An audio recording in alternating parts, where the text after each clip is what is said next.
Hi YouTube subscribers, people that are just watching. If you're just watching, hit the subscribe button, that'd be brilliant. In this video we're unloading a trailer up in Kalispell, Montana, doing a truck swap with Wes tonight, and then a prattling for absolutely ages about determination and whether you've got enough or need to have enough to run a trucking company. Okay, see you later wife, speak to you soon.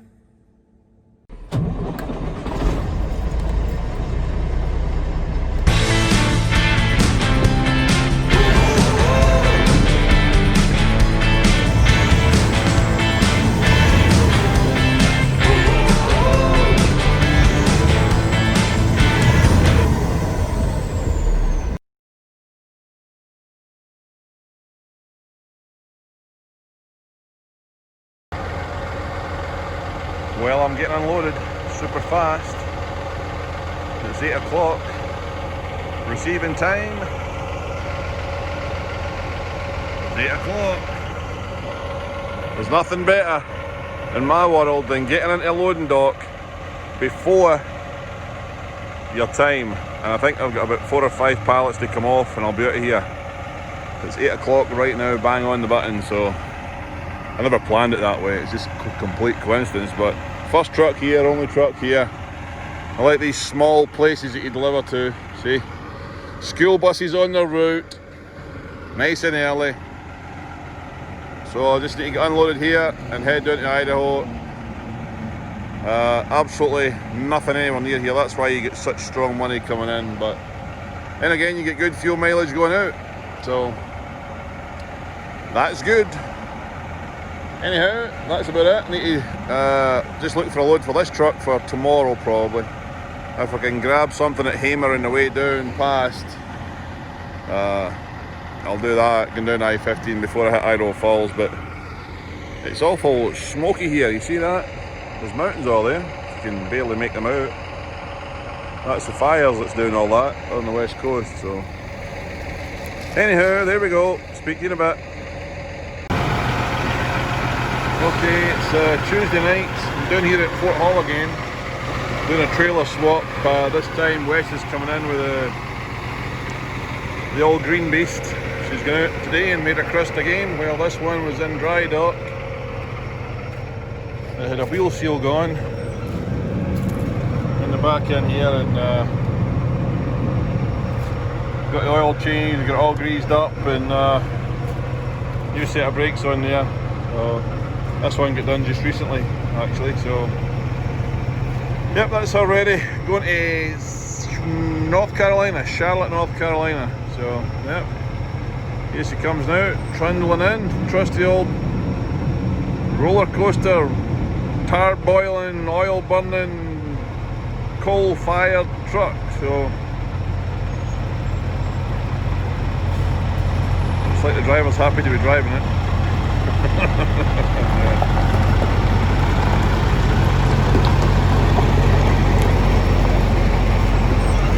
Anyway,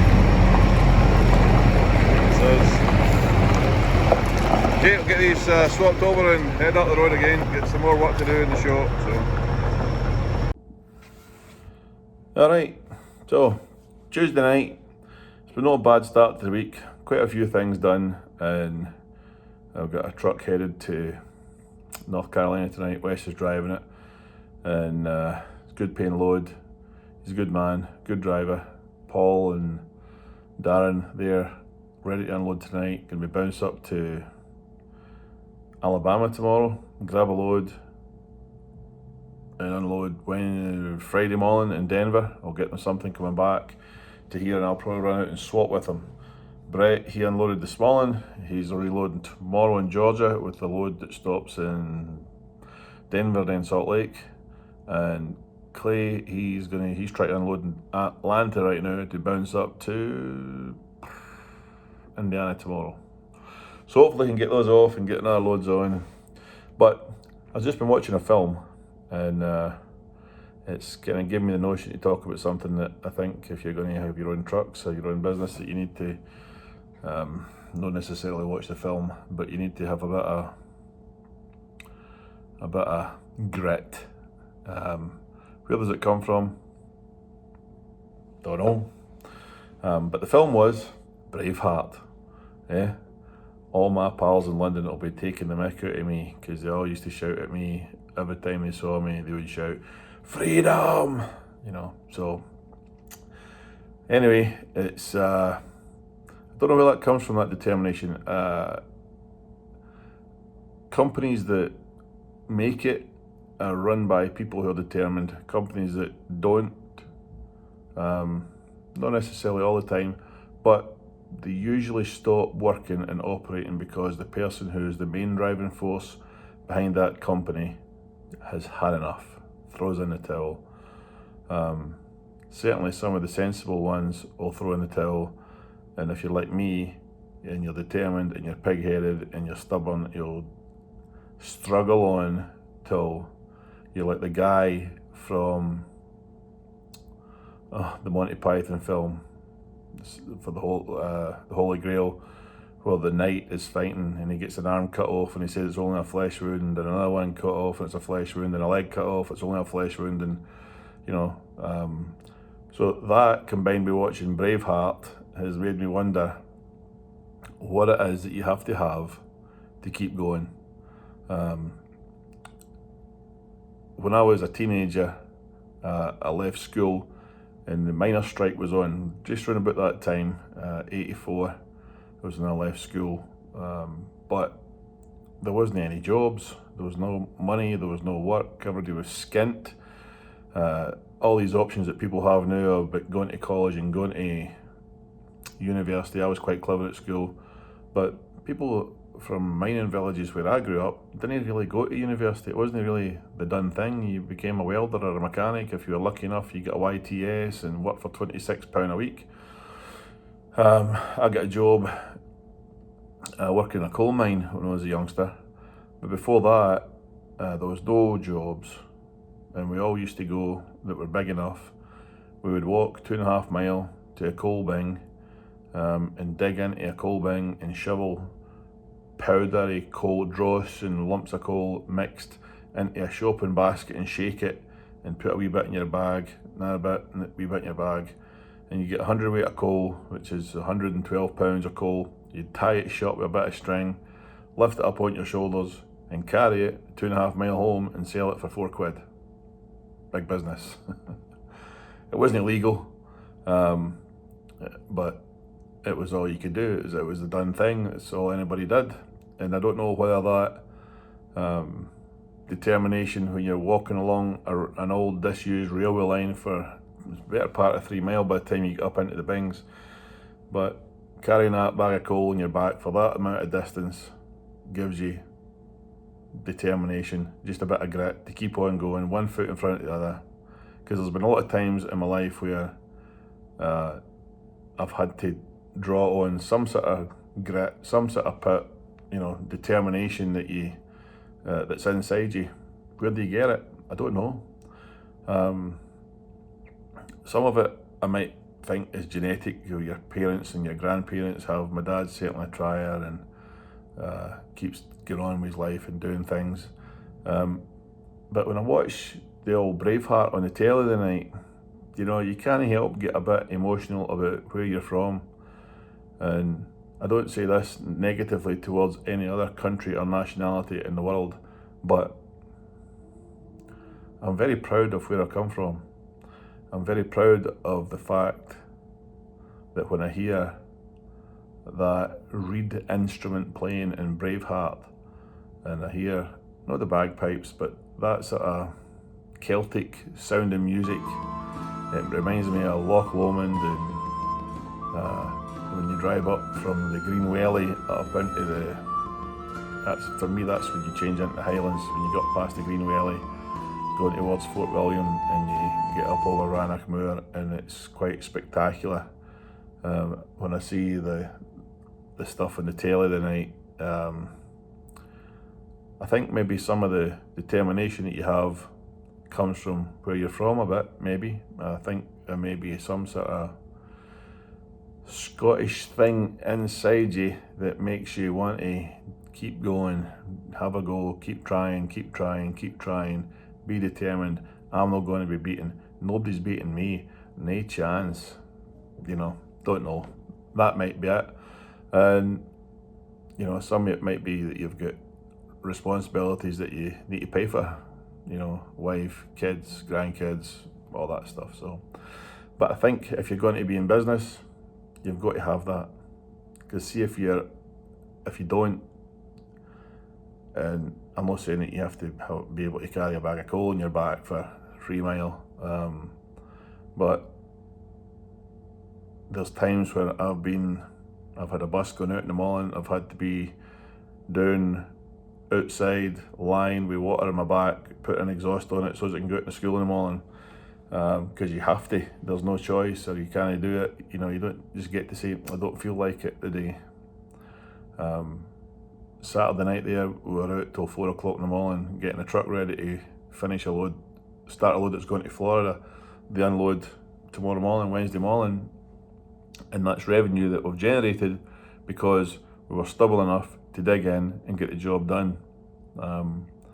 So if you're going to get your own trucks, if you're going to work for yourself, you need to determine whether you're the person who's the backstop. Are you the person that, when it is right down to it, are you going to still be there, dogging it out to the end, to make sure that vehicle goes, to make sure that load's delivered, to make sure that you've done everything you can, you know? So the determination thing, if you haven't got it, there's nothing wrong with not having it. Just don't put your house, your finances and your career on the line, because sooner or later there's a time coming where it's you, nobody else, you. You might be able to find somebody to help you, ouch, but it's you that has to do it. You are the end of the line person. So if you haven't got that, don't risk everything and try to do it. Did a dad do something in my life to have that, to get that? I don't think so. Don't know. I was born in a little mining place where, you know, if you get a job working at a coal face, you're doing great.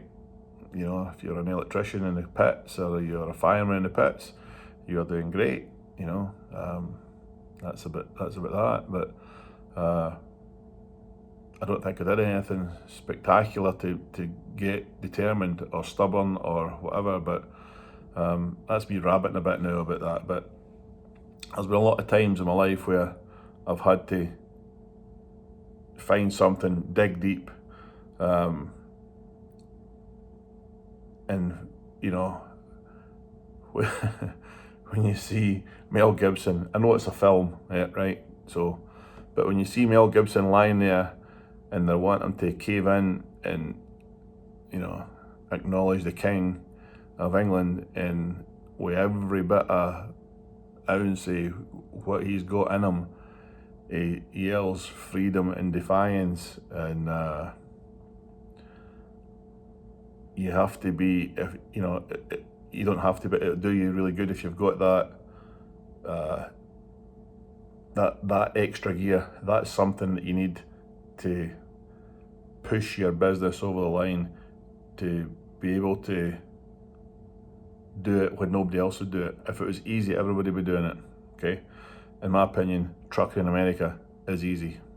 I don't want to be offensive to anybody who's doing trucking and having a hard time at it, but you should try it somewhere else. You should try it in the UK, very tough. You should try carrying a bag of coal twice a day, every day. Then once we get really entrepreneurial, we got a bike and we would pedal up there and we would fill 2 bags and we'd put one through the handle, to the bit at the bottom, and one over the handlebars, and we would push it for 3 mile, 2.5, 3 mile down the railway line, lift the bag off and put it over the fence, then another one, then load them back on, and somehow managed to slip down a wet, rainy golf course to the next railway line to get it done. So, but you just need to be determined. If you're going to do it, get all in on it. If you're not going to be all in on it, then don't do it at all. You know, I've speak to people that I know that are looking at getting trucks, and you really need to be committed to doing it to make it work, you know. But if you are, then you can do all right at it. You know, it's a good gig. It's an easy job most of the time, but there are times where you've got to be patient. There's times you've got to work hard and push a load through, you know. But that's my tuppence worth of philosophy there. I don't know if anybody agrees with me on that, but there's certainly a lot of people that comment on the channel, and I just know that some of these older guys who have been trucking back in the days when it when it was roping and sheeting, and it wasn't all sitting in cruise control with the air conditioning on, nice stereo boombox under your sleeper, and going down the road in an air suspended cab. You know, nothing like that. Some of these older guys that are on there, they trucked when trucking was trucking. Well, things were unloaded by hand. You'd throw the tarps on, and you know, it wasn't bungee cords, it was, you know, ropes that they had to tie it down with, and then the trucks didn't have anywhere near the power that they've got. They'd be splitting gears and changing gears up the A roads instead of cruising down the freeway with 600 horses at your, you know, on your cruise control. So if you keep things in perspective and have determination, you know, I always think that when I'm trucking, I just think, this is a great job, it's easy. I'm sitting looking out the window, going somewhere nice. It might not be nice all the time, but it's easy. It's a lot easier than digging a ditch, or shoveling coal, or bagging coal, or carting coal. So I think that all the time, and maybe that's why it's easier for me, because I think of what the alternatives could be, and they're not very easy. So, but back to old Mel Gibson, cracking film, Braveheart, love it to bits. Don't watch it very often because it's just so freaking long, but when I do watch it, it's actually come back on again after it finished there. It must be Scottish independence coming up, and they've got it in a continual loop. So, but that's it. Makes me very patriotic, makes me proud to be from Scotland. Looking forward to getting back and eating some of that fine Scottish food, seeing some of the scenery. Hopefully when I get back it's no lockdown again like it was the last time, and maybe go do some fun things with my wife and travel up to Glencoe and climb up all the Three Sisters. We did that one year and it was a lot of fun. But yep, proud to be from where I'm from. So thanks for watching. See you later.